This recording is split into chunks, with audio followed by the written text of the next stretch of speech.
Disco Drive. This is a right hand tutorial. So here's middle C, and you put your thumb on the B just below and fourth finger on E.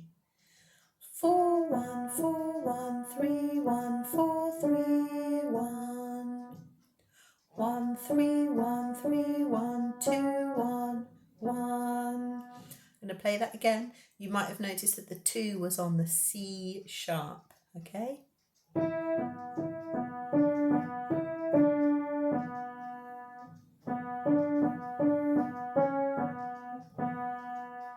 Okay, the next bit, it's a bit harder. You've got a third at the top. So 5 on G, 3 on E. So you have to play those two at the same time.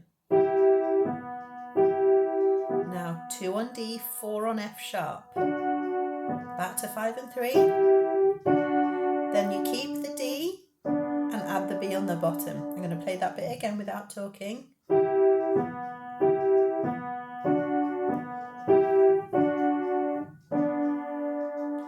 Then we hop up to thumb on E, line up all of your fingers, 5 and 3 again at the top at the same time. 4